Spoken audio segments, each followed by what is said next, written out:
Halo Kak Hasim. Halo, gimana bos? Halo, apa kabar Kak? Apa kabar perpolitikan hari ini? Perpolitikan semakin kencang Iya, menuju pemilu nih di Kak. pemilu dan kita sudah dengar debat cawapres kemarin. Semakin banyak gimmick ketimbang substansi. Iya. Itu yang bilang itu saya. Bukan kita. Iya. Karena kita masuk ke politik lokal ya, Iya. di Tribun Timur. Jadi kita masuk ke pemilu untuk level DPRD Sulsel di Dapil Sulsel 6 meliputi Maros, Pangkep, Barro, dan Parepare. Iya. Nah, kalau kita lihat pertarungannya untuk saat ini ya, kita lihat data-data awal bahwa pertarungan ini akan seru di 3 partai. Iya. Begitupun di dapil lain antara Golkar, Gerindra dan Nasdem. Ini dulu nih sama-sama mereka dulu, cuman pecah. Iya. 2008 keluar Prabowo, bikin Gerindra.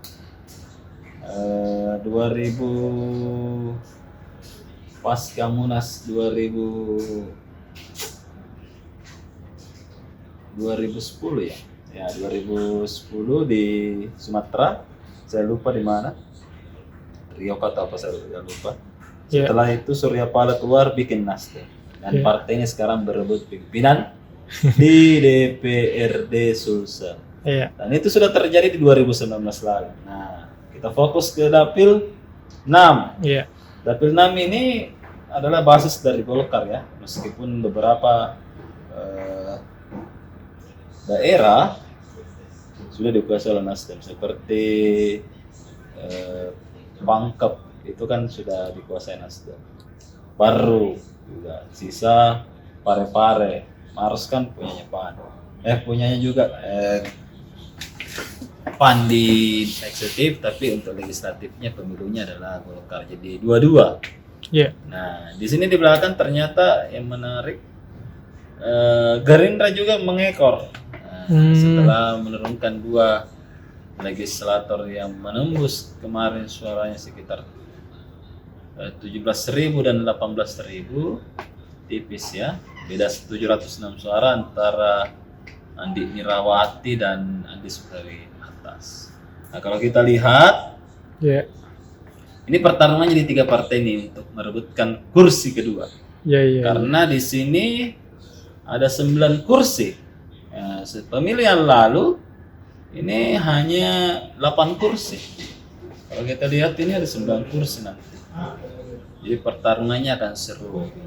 Biasanya untuk kursi 9 kursi itu akan seru di pertarungan di kursi terakhir. Karena biasanya apakah pemenang pemilu di dapil itu akan mendapat 2 kursi atau ada partai lain. Iya. Karena kan memang agak susah sekarang untuk dapat 2 kursi. Karena perhitungannya Sainte-Lague.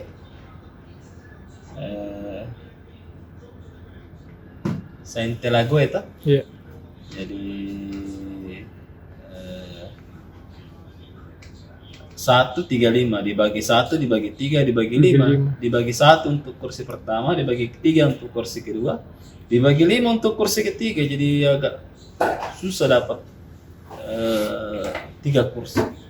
Harus selisihnya itu harus dikali 5. Harus 5 kali lipat suaranya dari partai-partai lain yang untuk mendapatkan kursinya itu. Jadi memang agak susah. Nah, kita lihat kalau di pemilu lalu Golkar mampu meraih 90.000 suara di dapil itu. Sehingga Andi Ina mendapatkan berkah lolos di kursi kedua dan berkahnya juga sebagai ketua DPR.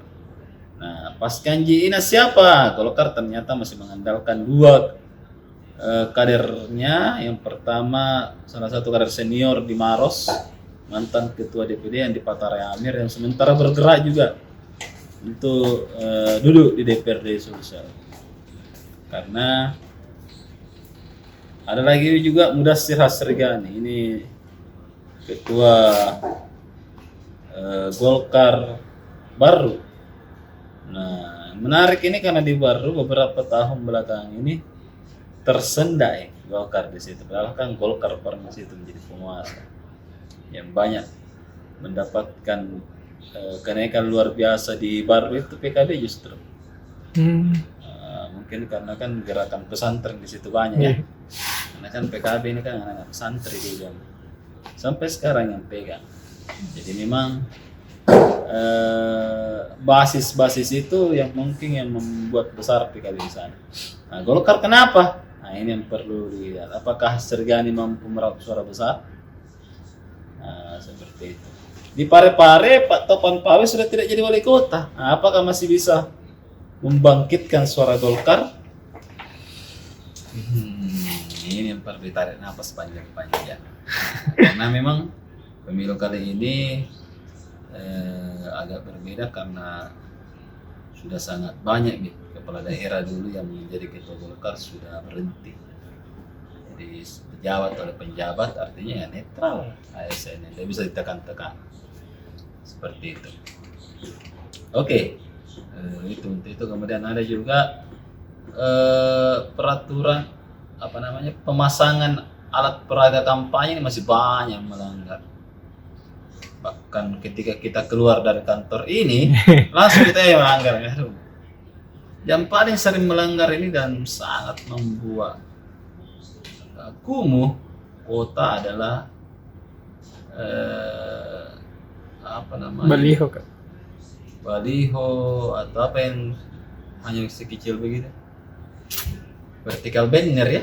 Iya. Mungkin namanya itu ya, vertical banner yang dipaku di pohon. Padahal kan dalam undang-undang itu dilarang di dalam PKPU juga dipasang di fasilitas umum. Kita mau olahraga terus lihat mukanya, aduh. Maksudnya kan ini sebagai pendidikan politik juga, masyarakat itu harus melihat apa sebenarnya kemampuan mereka ini, apakah memang bisa mewakili kalian, Iya. apakah bisa mewakili masyarakat setempat. Yang sampai puluhan tahun jalanan berusaha, tidak ada yang perjuangkan ini juga. Kalau DPR di dalam tidak perjuangkan. Betul Kak, betul. Nah, seperti itu harusnya. Tidak perlu kita lihat mukanya. Yang kita lihat apakah dia kerja, apakah dia bisa kerja Iya. untuk masyarakat. Seperti itu. Ini pendidikan politik sedikit-sedikit. Seperti itu. Oke. Iya. Tribunas. Terima kasih.